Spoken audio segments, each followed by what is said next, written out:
Ave, Ave, Ave Maria.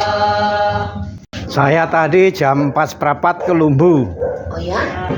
Memberi semangat kepada anak-anak dan pembinanya yang mau membentuk Presidium Junior. Ada dua, yang satu itu 13 orang, satu lagi 23 orang. Saya terharu karena saya nggak menyangka bahwa sore ini acara kita tetap jalan. Saya WA ke Pak Arundi, Pak ini hujan jadi nggak dijawab-jawab. Terus saya turun, oh ternyata sudah mulai berdoa. Ini awal yang bagus. Kita satu tubuh, banyak anggota. Anggotanya memang beda-beda, bentuk pelayanannya yang satu yang lain beda-beda. Ketika kita melakukan pelayanan memang kita masing-masing. Tapi yang juga kita sadari adalah bagaimanapun juga kita satu tubuh. Kesatuannya ini juga harus kita rawat. Dan saya terharu karena semangatnya ini luar biasa. Sampai yang dari Talahap juga hadir, dari Cigintung juga hadir. Tepuk tangan dulu. Kamulya juga datang. Kamulya juga datang. Frater yang dari atas juga datang. Kita harus menyadari betul bahwa kita ini satu tubuh, banyak anggota.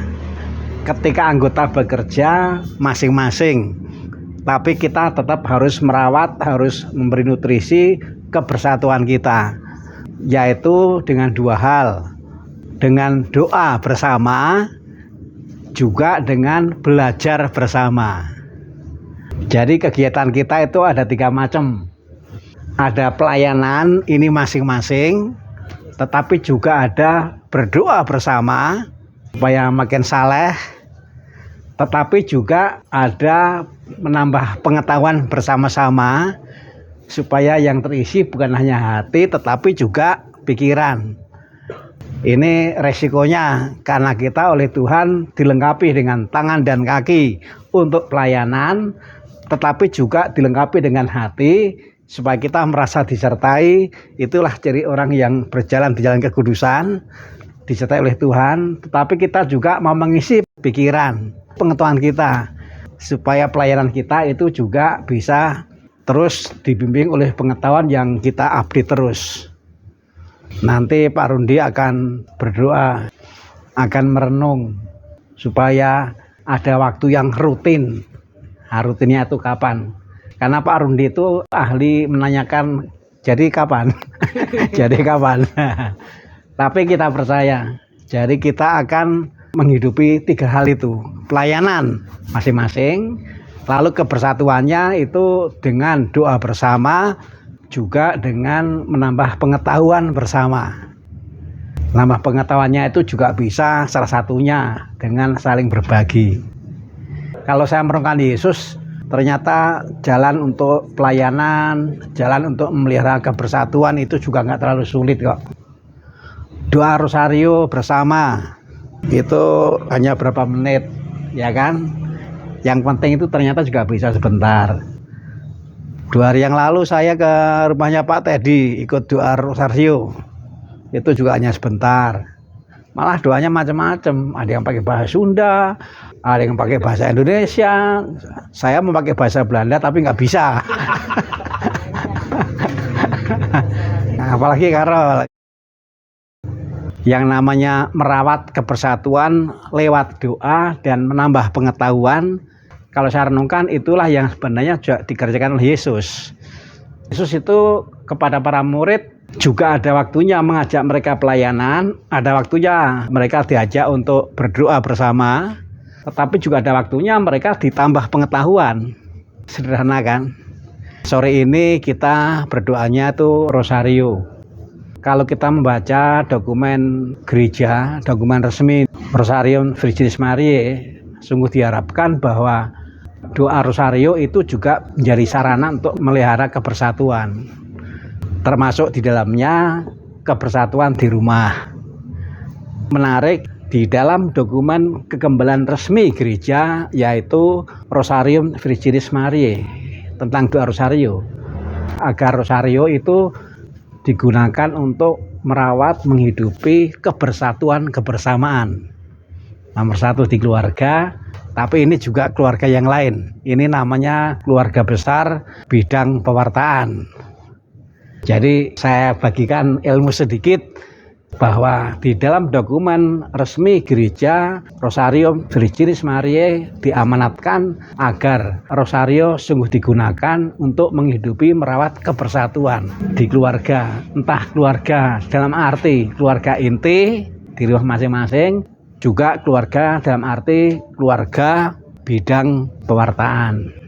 Kemudian juga kalau mengacu dari dokumen yang tadi saya sebut, fokus Rosario itu sebenarnya adalah Yesus, tetapi Yesus yang tidak bisa dipisahkan dari Maria.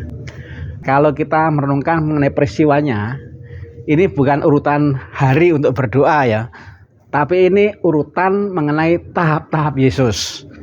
Di peristiwa gembira, tahap Yesus dikandung, dibentuk, dididik, itu peristiwa gembira. Lalu peristiwa terang, Yesus aktif pelayanan. Jadi Yesus untuk aktif itu juga belajar dulu, maka kita juga perlu menambah pengetahuan. Kemudian peristiwa yang ketiga itu peristiwa sedih. Yesus itu aktifnya pelayanannya mati-matian sampai mati disalib. Sehari ini untuk merawat kebersatuan kita juga mati-matian meskipun nggak sampai mati. Mengapa saya menyebut mati-matian? Karena malam hari dan hujan. Dari Talahap, dari Cigintung yang jauh. Ini kan bagi saya sudah mati-matian.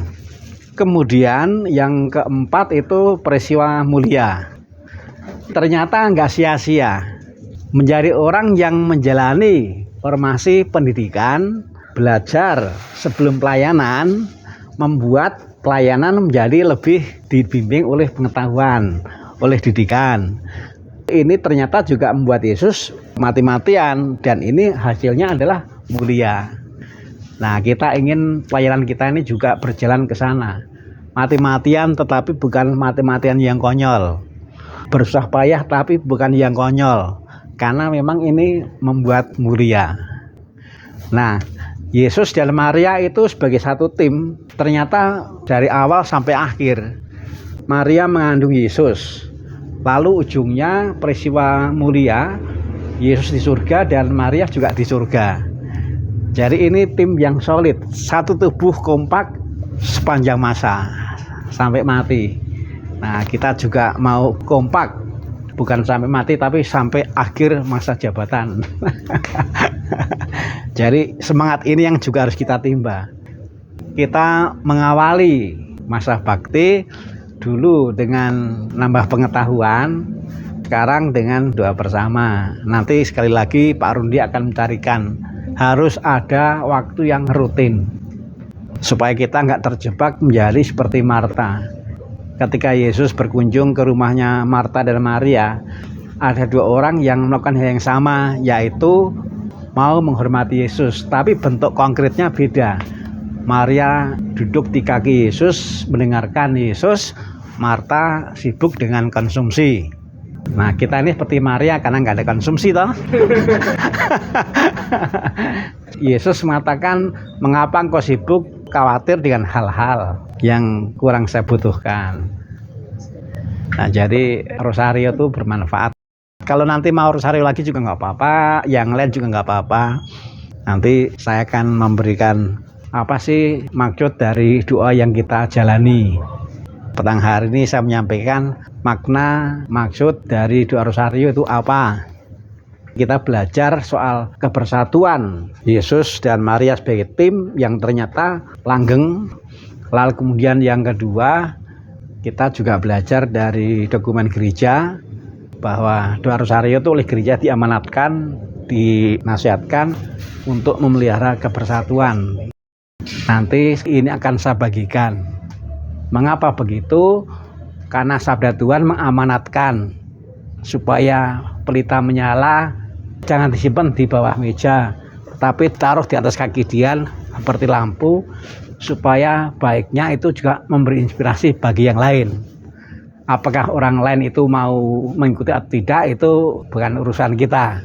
Yang penting bagi kita adalah sekecil dan sederhana apapun, ini kemurahan Tuhan. Apalagi meskipun hujan kita tetap datang. Dan saya yang paling dekat datangnya paling akhir karena nggak menyangka. Tetapi ini juga yang mau kita bagikan.